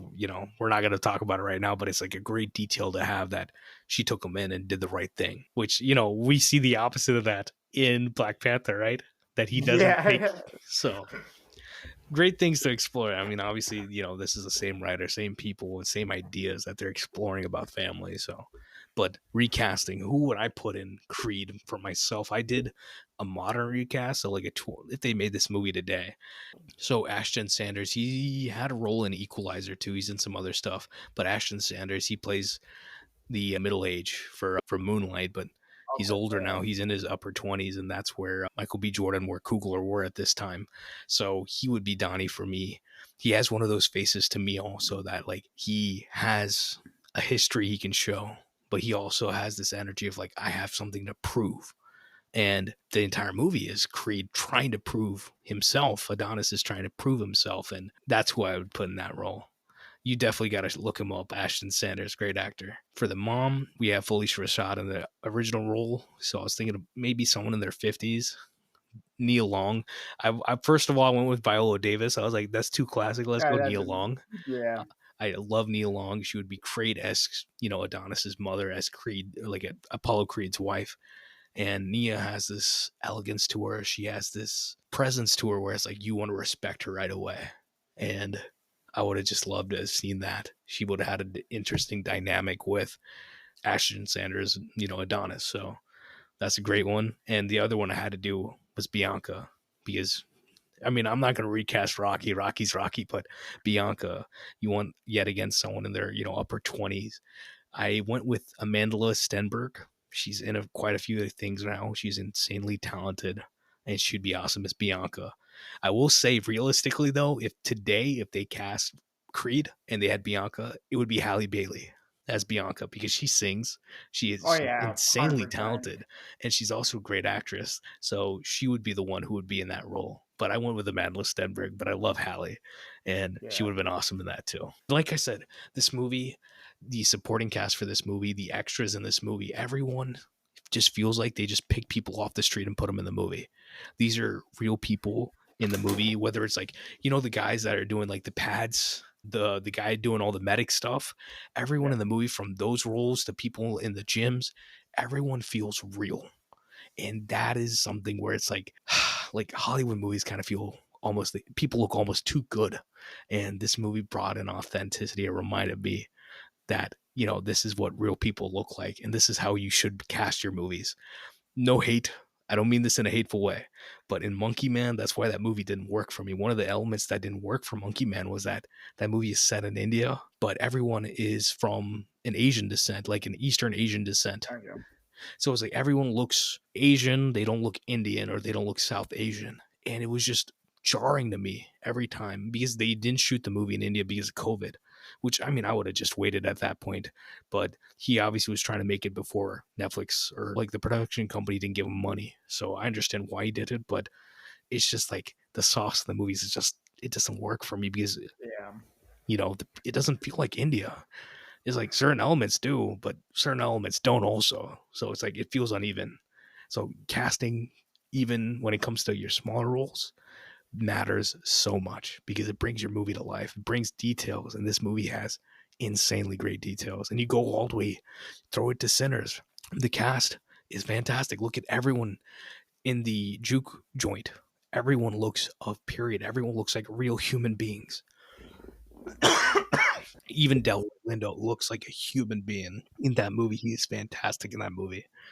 I could talk about him all day, man. Delroy Lindo, Yeah. Kim Rocky. I'm joking. Bro's become Captain America. I could do this all day. Yo, okay. Get on the soapbox. You got a soapbox tape? That's a hot take. Get up on your soapbox. It can be a hot take. It can be a soapbox take. It can be a how big is the box today? Is it like a couple crates? Is it about 10 feet high? I don't know how hot this take's gonna be. I don't know if it's really a hot take, but I think after watching Sinners, I think this is Cristo top two favorite Ryan Coogler movie for me. I don't think that's a hot take or cold take. I think that's like modern take. I think for me, it's still so it's this Fruitvale Station, and then Black Panther, and then Sinners, and Wakanda Forever, kind of at the bottom. But I like them all, and Yeah, Sinners is definitely going to move up probably because I've only seen it once, and it was a lot of movie, and I did enjoy it. I've never believed that I don't think some great movies when you watch them you're just not ready for them, and the other half is maybe you do need to watch that movie twice. And there are some details in the movie where things happen, and I'm like, why? How are they doing this song? And then you see like, oh, this detail comes out that they have a collective mind or something. Like there's details that happen, and then you rewatch the movie, and it makes a lot more sense. It's much more enjoyable. So it's like I definitely recommend rewatching movies. So I'm definitely gonna see Sinners again. yeah. I'm going to definitely rewatch Sinners, but you know me, I'm a huge music guy, so I was like seeing the music representation there and the black culture put like maybe appreciate Sinners so much to make it my favorite Ryan Coogler movie. I don't think Yeah, it's the best Ryan Coogler movie. I think you know what his it is best for is me is that I'm talking about all these emotions. That's I've learned very much about myself that my favorite work typically ends up being the most emotional work.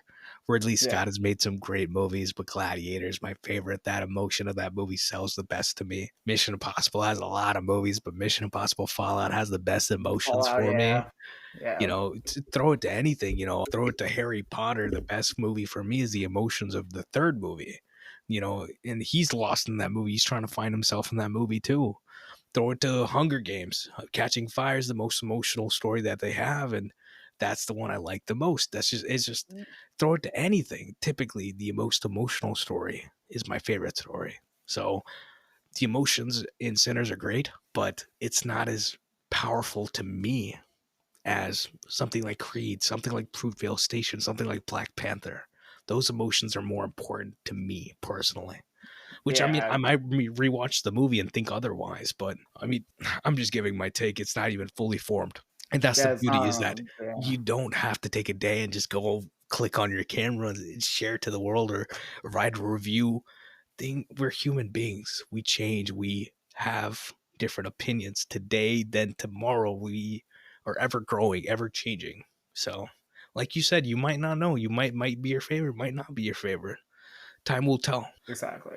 For me, I just wanted to go out and take the time that you're talking about is that Carl Weathers is not in Creed. All we see of him is, through the three movies is maybe a little bit of archival footage of him fighting, right? And the power of Carl Weathers' performance through Rocky 1 and 1 through 4 is the story that people go into Creed with through these movies, and you see the legacy and the weight of his role, his bright and shining emotional stories that he brings through those movies to this one. As an audience, we come with that luggage, with that baggage, and it brings a reality to what Adonis is dealing with. And I just wanted to give Carl Weathers his flowers that Yeah, he's not with us anymore, but the great thing about cinema is that great actors live on. And Carl Weathers was a great character actor. And anytime he came up, he kind of perk up.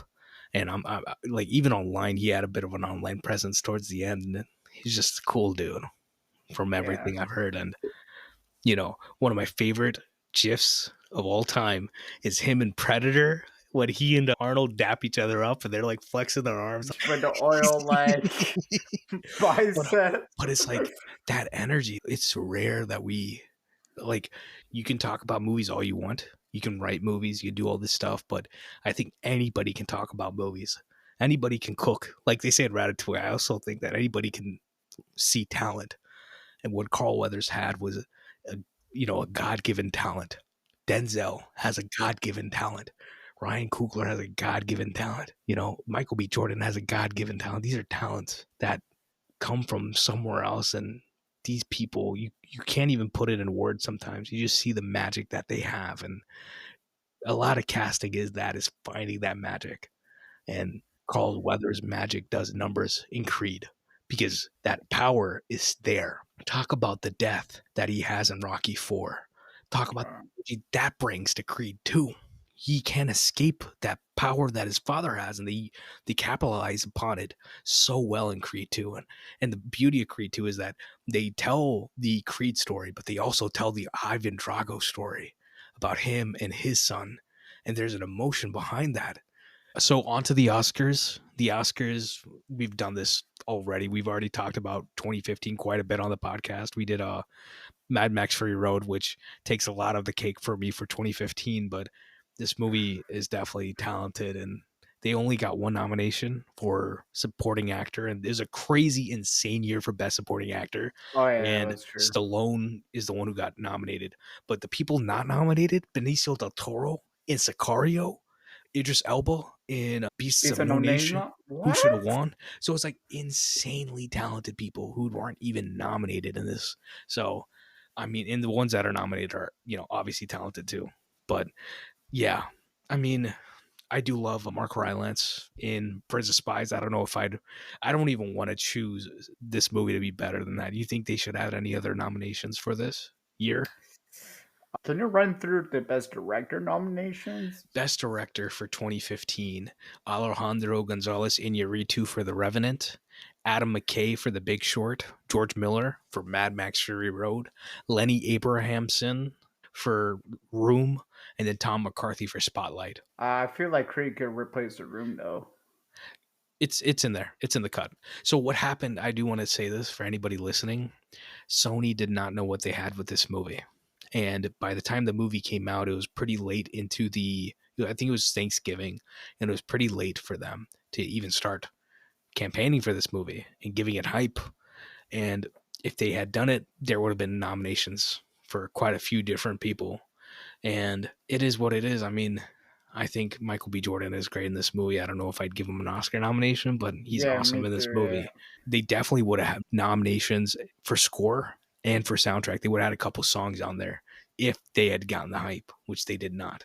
Because the songs on, like, the songs they had, guess what won this year? It was Sam Spector, Riding on the Wall. It's a Spector song. It's a James Bond song. That song is not as good as like a Grip or Waiting for My Oh Moment or yeah. anything like that. It's nowhere close to being as good.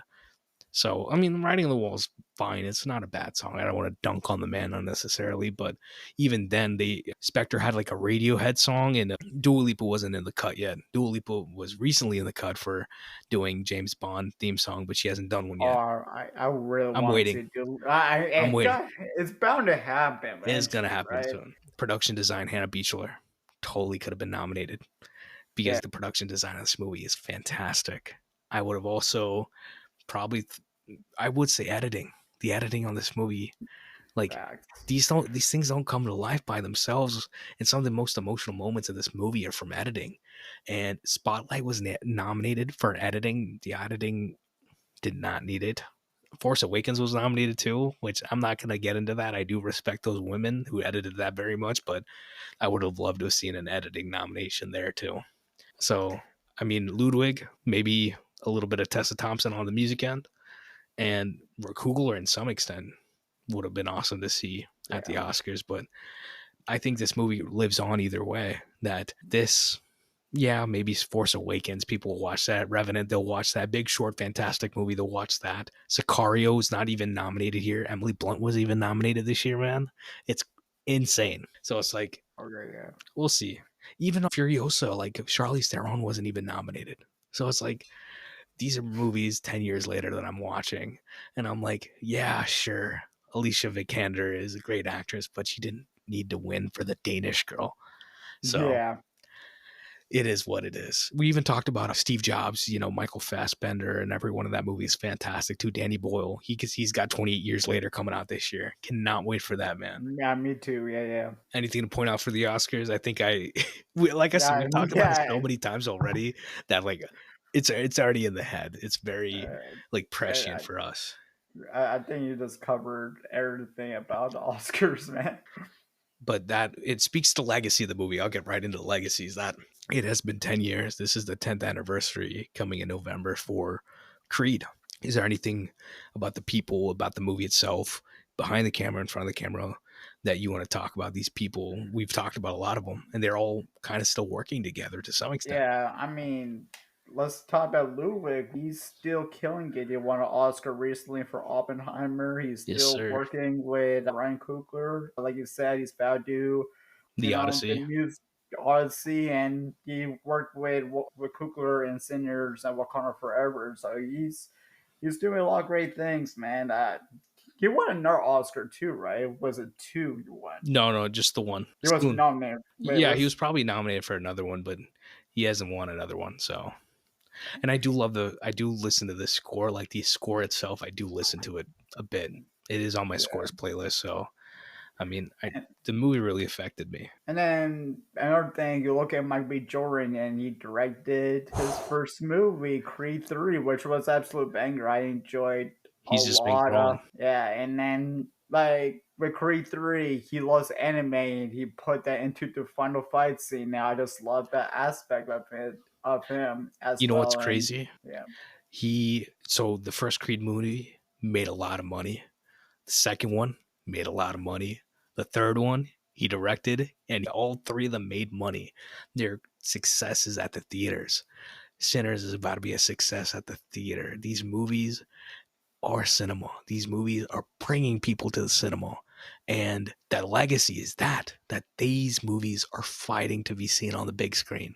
And it's going to an audience that Hollywood's frankly not making enough movies for.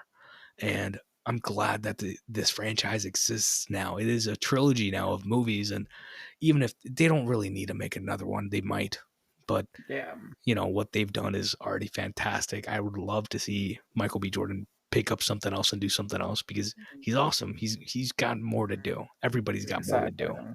for And sure. But that's why it's like I Ryan Coogler was 28 when he made this. He's closer to 40 now, and I don't think he needs to make another Black Panther movie, even though he's gonna have Denzel in it. It's gonna be interesting, but every time he goes out and makes something like a Sinners, I would much rather we see that because that's awesome. Yeah, I want to see the original work. I want to see the crazy stuff. Like, you never know what they're going to think of, right? I'd always want to see that. But that's the thing. If he didn't make Black Panther, they wouldn't give him the money for a Sinners, right? So yeah, exactly. those Yeah, are always things to consider, even though I think this is Warner Brothers and the other one's Marvel. But and then this is Sony, I think, when it comes to Creed. That means he's working with a lot of different people. Warner yeah, Brothers isn't exactly known for the best respect for artists, but we're not going to get into that right now. Anybody else exactly. for legacies? I'm like, speaking of this movie as a whole, like 10 years later, a lot of people are talking about it, and a lot of people love this film to this day, which is another great thing about how much a movie ages and grows within years, too. And I want to show some love to When did you Tessa and Thompson. talk about that? You didn't see the movie till 2018, right? Yeah, 2018, yeah. Yeah, so that says something too, right? That like you picked up such an emotion to this movie. Is this one of your how where does this movie rank for you? Is this one of your favorite movies of all time? I, I'll say it's definitely up there for sure. Okay. And it's something I could definitely rewatch and, always get an emotional punch from. I think Creed 2 hit me more emotionally, though. But that being said, it hit me more because it was more about, like, Thawne is kind of getting revenge for his dad, essentially, Yeah. by fighting, But Ivan ultimately, Drago. it's like the revenge is, you know, they give you the consideration of the other side, which is beautiful. Yeah, And it makes the story that much better that you realize that these are all human beings, that even Ivan was in a place where he kind of was just doing his job. And it is terrible what he did, but you sympathize, even empathize with Ivan Drago, which is crazy to say. exactly. And I heard they're making a Drago spin-off. I don't know if that's still happening. I haven't heard anything ever since they talked about it. I would love to see that, but we'll see. I mean, you know me, I don't like we got plenty of other stories to tell. That's all it is. And I do love the actor Florian who played the son of Drago. And He's got a great yeah, presence. And every time he shows up anywhere else, I'm like, "Oh, I'm excited to see this guy." yeah, He's got a charisma to him too. You know how he is in the third movie in Creed 3? And yeah, like that's his buddy and they're giving each other crap, but like, he's holding him there. He's trying to get him better, and that's a beautiful scene that they have, training at the yeah, end of Creed 3. So yeah, yeah, and it's yeah, all compelling stuff. For me, obviously, we talked about Ryan Coogler, we talked about Ludwig.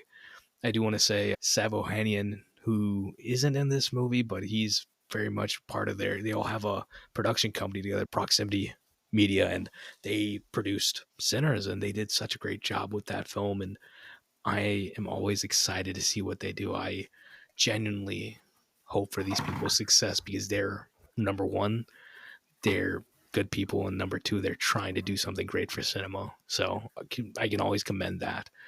And I want to talk about the fact that Ryan is always working with women that matter. Ruth Carter, costume designer, Hannah Beachler, she's done all the production design. So crazy work that she's done. And she's an awesome person online, just in general. Love Hannah Beachler. And I want to talk about Marcy Alberti. She's a great cinematographer. He didn't work with her again, but she did an amazing job on Creed. And she deserves her flowers constantly. Rachel Morrison, she shot Black Panther. She shot Fruitvale. She's a director now herself. Amazing talent. She's done a episode on Mandalorian. She just did The Fire Inside. Highly recommend people watch that. Did you see The Fire Inside? Brian Tyree Henry came out in December. There's a lot of movies out in December. I don't know if you saw it. Oh, I've not seen that one yet. It's a real story about a Clarissa Shields who was from Flint, Michigan, and her story and how she got to the Olympics. She's an Olympian. Awesome story. Definitely worth watching. Autumn Durald, Arkapaw, amazing cinematographer. I first saw her work with, I think it's Gia Coppola, Palo Alto, like 11 years ago. And ever since I saw that movie, I was like, Autumn Durald, like amazing work. And I was so happy that she and Ryan got together and started making movies together. And they made a Black Panther Wakanda Forever second movie is Sinners. And Sinners is just an elevation when it comes to the IMAX, when it comes to the 70 millimeter, 65 millimeter film Panavision. And I love the work that he does with women. And it's not like he's doing this. This is not some like diversity hire BS. This is genuinely, he has these partners that are coming up and becoming even greater than they already are. They have such a talent and they come and do amazing work with him. So I always like that he has a responsibility he holds within himself to do the right thing and uplift creators in different roles throughout everybody. It doesn't matter if you're an AD, doesn't matter if you're, a department head, everybody. He's doing something different. So I always want to commend that. That's a legacy that'll actually uphold is the people you work with. It's about it's about the journey, right? And Yeah. the people you find around the way, the friends that you make around, across all these years. So big ups to Ryan and to all these women. I love them.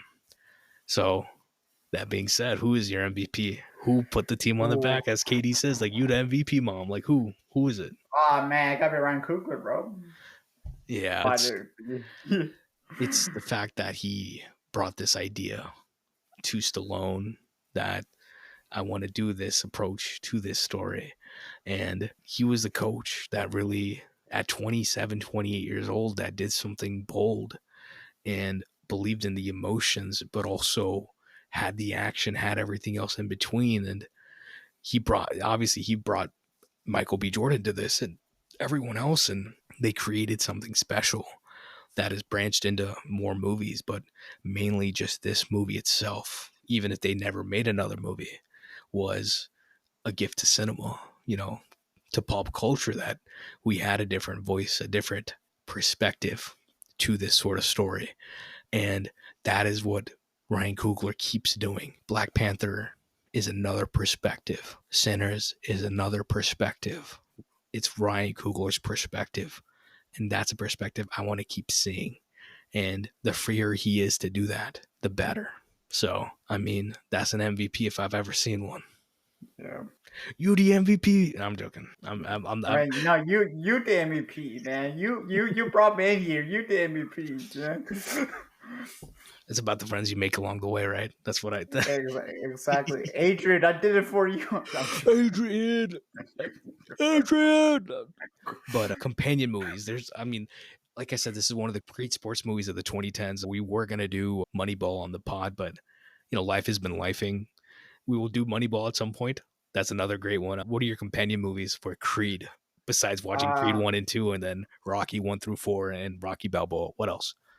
I mean, I'm gonna start off with Warrior because we talk about emotions in sports movies and having this like brotherly rivalry that you know Tom Hardy's character feels portrayed from Joel Joel Edgerton's Edgerton. character. Yeah. Yeah, Edgerton's character of Joel Edgerton's living life. He has a good life. He has a wife, and then you see Tom Hardy's character that's just really struggling in life and feels that emotional weight and doesn't feel a part of the family and feels really betrayed. And I think that's just the emotional elements that Creed brings, and well, Ryan Coogler and Creed brings to Warrior that I recommend as a companion movie. And I think that's one of those movies that anyone could go and have an emotional push to it. Okay. So what's your My second second companion companion movie? movie is Southpaw. I think Southpaw is super underrated Ooh. boxing movie. Jake Gyllenhaal delivers a great performance, and I also love You know what who? hurt it? That trailer for Southpaw really hurt it because they were showing too much of the story in the trailer. Like Rachel McAdams, you know, Yeah, they didn't need to show but that like in the trailers.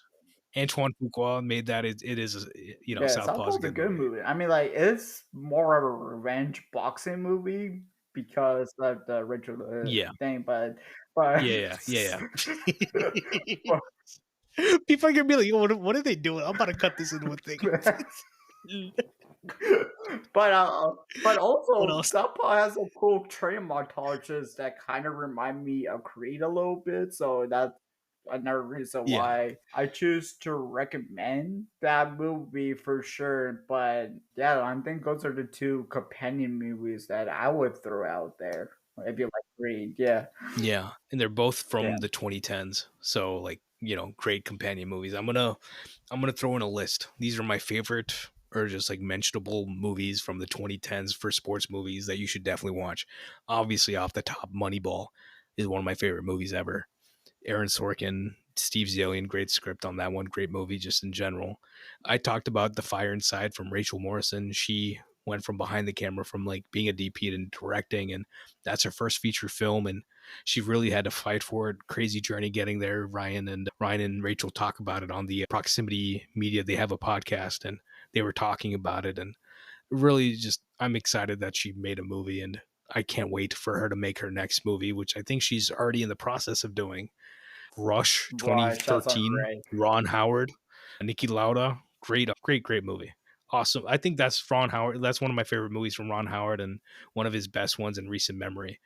42, Yeah. Jackie Robinson, Chadwick Boseman, big up. Obviously, Harrison Ford's in that one too, but 42, just, it matters for the culture. Like, just to have a Jackie Robinson movie, man. Actually, I have another movie that I want to add in. Well, What's not up? a first eye movie, but I meant two because there's like a boxing sequence during that one with Danny Yang fighting a boxer in the final scene of Ghost movie when he fights IP Man Mr. 2. Twister. And then, yeah, yeah, Oh, okay. yeah, yeah, I know yeah, exactly. yeah. I know. I've seen him.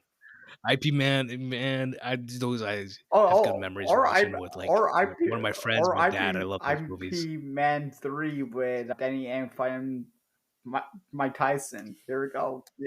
I mean, like if you Yeah, like boxing, you're crazy. But I crazy love the fight. fight scene, bro.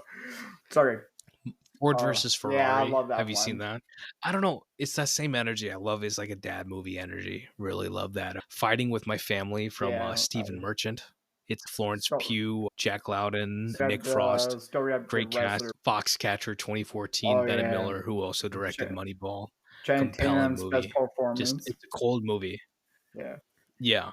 McFarland USA, directed by Nikki Caro, if I remember correctly. Kevin Costner. It's a cross country movie, but it's also about the kids of migrant workers. And there's something so compelling about that movie that should be explored. It's something that's kind of underseen. I definitely recommend McFarland USA. That's a Disney movie too. Eddie's the Eagle, Hugh Jackman, Taron Egerton, awesome movie. King Richard. Yeah, it's You've seen King King Richard, Richard. right? Yeah, King Richard was awesome too. And yeah, that's pretty much all of them, man. I love all those yeah. movies, man. So I'm oh sorry, last one. Dungle, 2016 movie from India. Have you seen I've Dungle, not seen that Amir yet. Khan? You would love Dungle. It's a movie about two girls and their father training them to be wrestlers, and it's about culture, it's about the wrestling itself, and it's a family movie on top of that. So anybody who likes Creed, you should definitely watch Dungle because it's insanely good movie. Even in China, it was like one of the one of the highest grossing movies that year, man. Like I think it's on Netflix. Definitely check out Dungle. Dangal Dungle. But That's that's Creed. Creed, man. I loved, man, one of the best movies of the 2010s for the sense that we don't get a lot of great sports movies, even though I just listed about 10 of them. But 10 for 10 years, it's very rare that you get that many. So I'm looking forward to what else they do in this 2020s, man. We need sports movies because they're also a translation of, Yeah. different adversities that we can I mean, overcome. And sometimes they're yeah, real I mean, we stories get too. F1 soon. I'm super hyped for that. That's gonna be a great racing sports movie that I'm really pumped for. Redemption Yeah. interest. That's actually a companion movie right there, Well, isn't it? Go yeah, see yeah, that in the yeah, theater, yeah, man. yeah, for sure. No, that's awesome, man. It's been Yeah, great thanks, to have man. you on, man. Obviously, yet again, plug everything. Where can people Gonna be find you? Kid Action Guy on everything, man. Yeah, that's Okay. And I mean, Cinema Pursuit, you're listening to it. We got the links below. I mean, follow us, talk to us. We always love to hear from people, even though I rarely ever do. I just say it for posterity. I don't know when people are going to listen to this, but we talked about Creed, and it's one of those emotional movies that gets to me. I think this is the second movie I ever cried in. First one was Interstellar, so it's one of those movies that came at a very specific time in my life, and I'm grateful for these experiences. These are always memories that come up that are positive memories for me. So I'm glad to Yeah, share me them too, with you, man. man. It was a great chat, bro. Yeah, but Bilal is always online more than I am. And What do you mean by that? no, we busy people. That's all it Um, is. But I'm yeah, not on my phone peace right and now, love. though. That's why I do this. So I'm not on my phone, right? That this is like spending time with people. This is like serious, isn't it?